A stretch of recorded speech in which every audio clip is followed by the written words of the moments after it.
Indian economy की मौजूदा स्थिति पर द चैनल की ये खास पेशकश, जिसमें है कई सारे सवाल। रुपया आखिर क्यों गिर रहा है?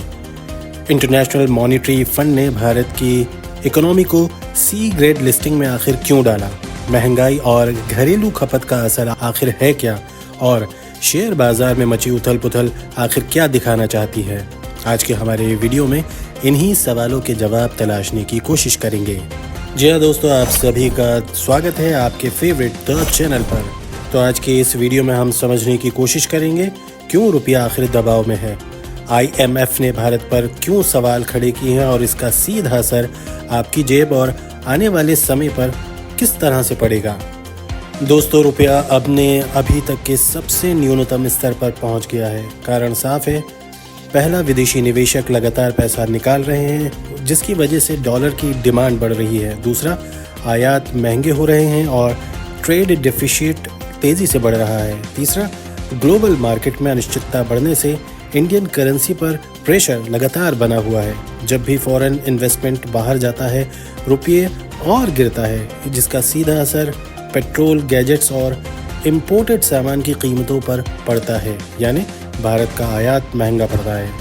IMF की ताज़ा रिपोर्ट ने भारत के आर्थिक डेटा पर कई सवाल उठाए हैं और नेशनल अकाउंटिंग को C कैटेगरी में रखा है। मतलब IMF को लगता है कि भारत के GDP और कुछ सेक्टर्स के आंकड़ों की विश्वसनीयता कमजोर है। इसका असर आखिर क्या है, समझेंगे और समझाएंगे। विदेशी निवेशक जब भी आर्थिक डेटा पर भरोसा खोते हैं, वो पैसा लगाना धीमा कर देते हैं और ये सीधे मार्केट में अनिश्चितता पैदा करता है। यानी IMF की ये टिप्पणी सिर्फ पेपर रिपोर्ट नहीं है, ये भारतीय बाजार और रुपया दोनों को प्रभावित कर सकती है और शायद कर भी रही है। महंगाई हालांकि अभी कागज पर थोड़ी कम दिख रही है, खासतौर पर फूड इन्फ्लेशन में गिरावट के कारण, लेकिन घरेलू खपत यानी हमारी रोजमर्रा की खरीद बीते कुछ महीनों में कमजोर पड़ी है। अगर रुपया और गिरता है तो आयात महंगे होंगे और आगे चलकर विशेषज्ञ कहते हैं कि महंगाई फिर से ऊपर जा सकती है। यानी तस्वीर उतनी साफ और स्थिर नहीं है जितनी हमें रिपोर्ट में दिख रही है या दिखाई जा रही है।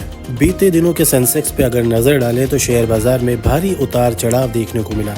विदेशी निवेशकों की बिकवाली, रुपए की कमजोरी और IMF रिपोर्ट के बाद मार्केट में डर और भी बढ़ा है। एक्सपर्ट बताते हैं सेंसेक्स से लेकर मिड कैप्स हर तरफ सेक्टर पर इसका सीधा असर साफ देखा जा सकता है। शॉर्ट टर्म में वॉलेटिलिटी और बढ़ सकती है। तो सवाल यही उठ रहा है कि अगला कदम क्या?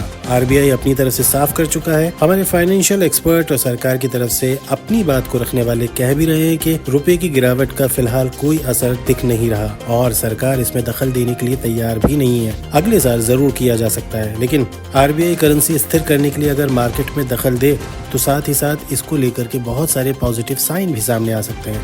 लेकिन फिलहाल सरकार निर्यात को बढ़ावा देने और विदेशी निवेश वापस खींचने पर ध्यान दे सकती है।